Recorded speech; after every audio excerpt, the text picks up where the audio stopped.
मित्रों नमस्कार, मैं हूं पंडित कैलाश सिंह जोशी और आप देख रहे हैं मेरा यूट्यूब चैनल संस्कृत विशेष।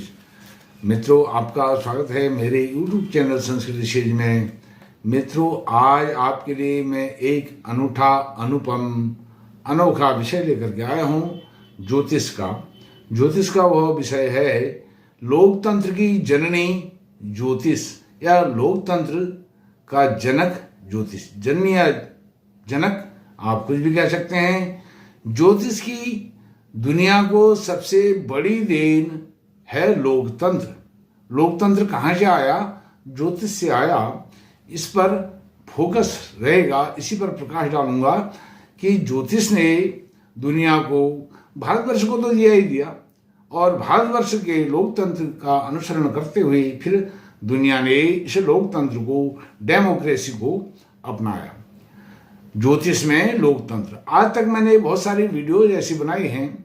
श्री रामचरितमानस में ज्योतिष, वाल्मीकि रामायण जी में ज्योतिष, श्रीमद् भगवत गीता में ज्योतिष, श्रीमद् भागवत महापुराण में ज्योतिष, पुराणों में ज्योतिष, वेदों में ज्योतिष।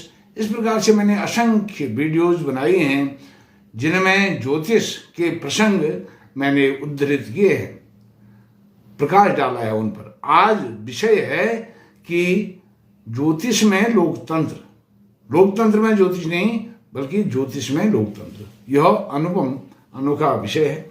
मित्रों हम सब जानते हैं प्रत्येक वर्ष नववर्ष आरंभ होता है, सनातन हिंदू नववर्ष, और उस नववर्ष का एक विशेष नाम होता है। उस नाम को हम संवत्सर के नाम से जानते हैं, अर्थात संवत्सर साल का नाम। संवत्सर का मतलब है संवत से ही संवत्सर बना। संवत का मतलब होता है साल। साल का क्या नाम होगा? जैसे 2024-25 का जो संवत्सर है, कालयुक्त नाम संवत्सर है, तो कालयुक्त नाम संवत्सर रहेगा केवल एक वर्ष, जब तक अगला नया वर्ष आरंभ नहीं होता है, नया संवत्सर आरंभ नहीं होता है, तब तक यह कालयुक्त नाम संवत्सर 9 अप्रैल 2024 से प्रवृत्त होगा, लागू होगा।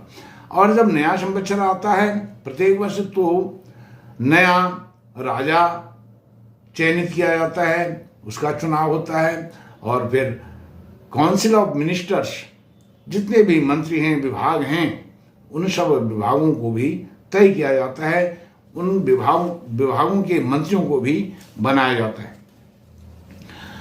2024-25 का कालयुक्त नाम संवत्सर 9 अप्रैल 2024 से आरंभ होगा। अब इसमें राजा कौन बनेगा, मंत्री कौन बनेगा, इसका भी एक सूत्र है, एक फॉर्मूला है। जिस बार को संवत्सर प्रतिपदा होगी वह बार राजा होगा। जैसे 9 अप्रैल को मंगलवार है तो मंगल महाराज इस कालयुक्त नाम संवत्सर के साल भर के राजा नियुक्त होंगे। और जिस बार को वैशाखी होती है, एक गते वैशाख का होता है, या सूर्य का संक्रमण संक्रांति होती है, वैशाख की संक्रांति होती है, संक्रमण करते हैं सूर्य नारायण भगवान, मीन राशि से मेष राशि में पदार्पण करते हैं। 13 अप्रैल को शनिवार होने के कारण शनि मंत्री हुए। तो ये नहीं कि अब वैसे देखा जाए तो नवग्रहों के जो राजा हैं वह सूर्य नारायण भगवान हैं, लेकिन सूर्य नारायण भगवान यहाँ एकाधिकार किसी का नहीं है। जो बार पड़ेगा संवत्सर प्रतिपदा के दिन, वह एक रूल बना दिया है, उस दिन वह राजा होगा पूरे वर्ष भर का, और जिस दिन वैशाखी होगी वह बार पूरे वर्ष भर के लिए प्रधानमंत्री नियुक्त किए जाएंगे। काउंसिल ऑफ मिनिस्टर्स के यह 2 हेड होते हैं, मुखिया होते हैं, कौन? राजा और मंत्री। मंत्री अर्थात प्रधानमंत्री, विशेषकर उनको प्रधानमंत्री, मंत्रियों का सर्वोच्च जो मंत्री होगा वह प्रधानमंत्री के रूप में आज के संदर्भ में हम उसको देख सकते हैं। अब काउंसिल ऑफ मिनिस्टर्स में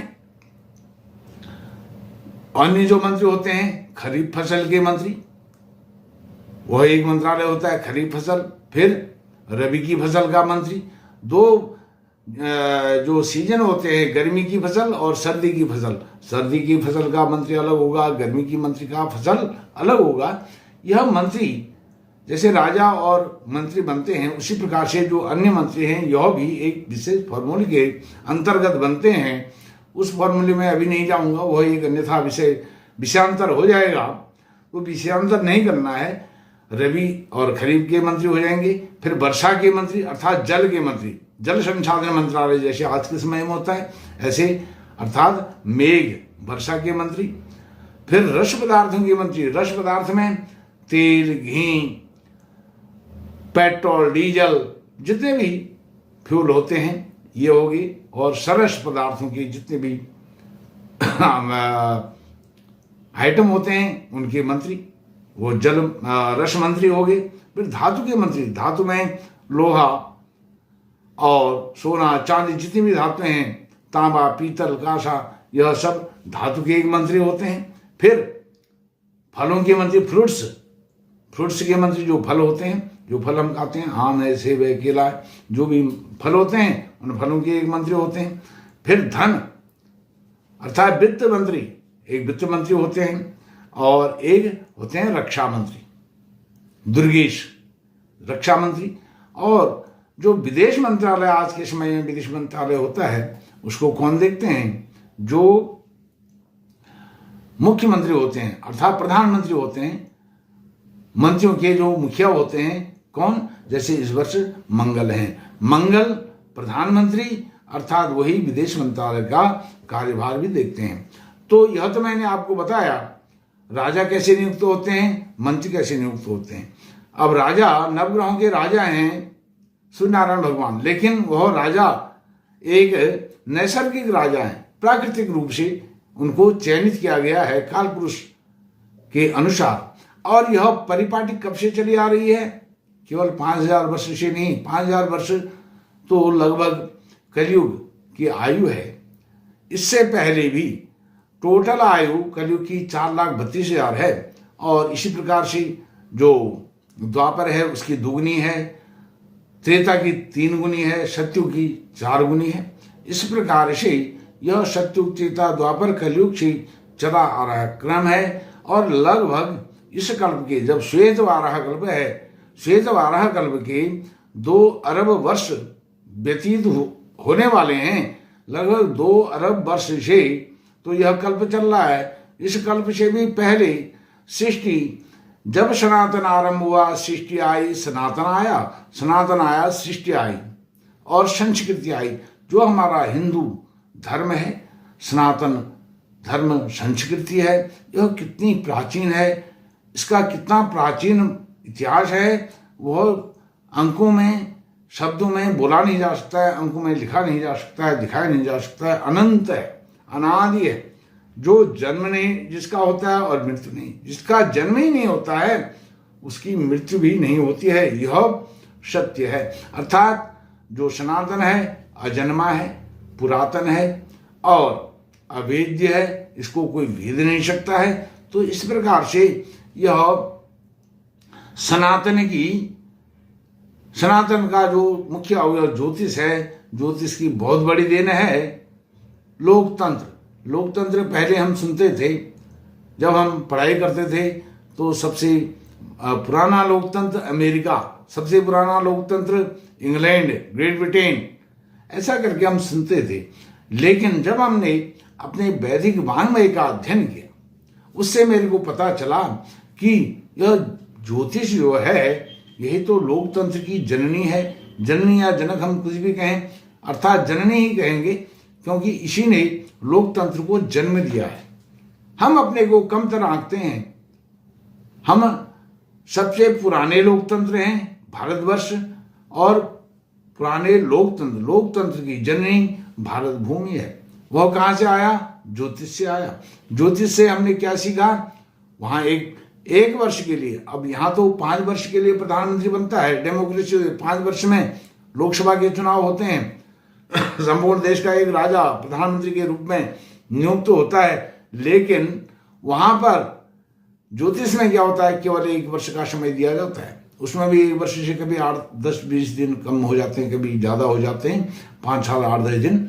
तो इतने अवधि के लिए, केवल 12 महीनों के लिए ज्योतिष की ही देन है कि वह एक राजा, एक काउंसिल ऑफ मिनिस्टर्स को चयनित करती है। उसका विशेष फॉर्मूला है, वह फॉर्मूला भी आने वाले समय में आपको बताऊंगा। तो इस प्रकार से अपने इतिहास का गुणगान करना चाहिए।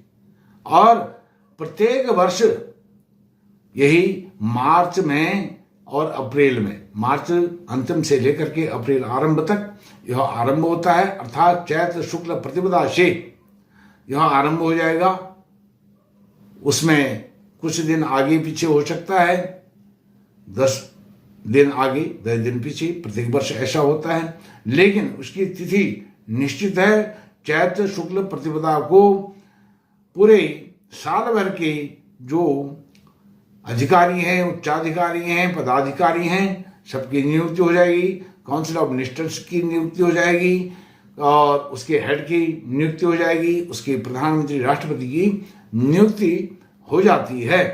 और उसके अनुसार फिर संवत्सर का फल सुनाया भी जाता है और सबको बताया जाता है कि इस वर्ष के ये पदाधिकारी हैं, ये राजा हैं, ये प्रधानमंत्री हैं और फला फला व्यक्ति, फला फला ग्रह, अन्य अन्य विभागों के अन्य अन्य मंत्री हैं। इस प्रकार से हमें अपने सनातन को जानना चाहिए और पढ़ना चाहिए, उसके विषय में शोध करनी चाहिए, गवेषणाएं करनी चाहिए, रिसर्च करनी चाहिए और यह सब करके आने वाली पीढ़ियों को भी हमें बताना चाहिए। यह तो मैंने आपको बताया लोकतंत्र की जननी ज्योतिष, ज्योतिष की सबसे बड़ी देन लोकतंत्र, ज्योतिष में लोकतंत्र, यही आज का मेरा विषय था। मित्रों, यदि आपको मेरा यह ज्योतिष में लोकतंत्र कंटेंट अच्छा लगा तो इस वीडियो को सभी सनातनी को शेयर कीजिए, वीडियो को लाइक कीजिए और मेरे चैनल को सब्सक्राइब करके मुझे अनुग्रहित कीजिए। आपका कोटि कोटि धन्यवाद।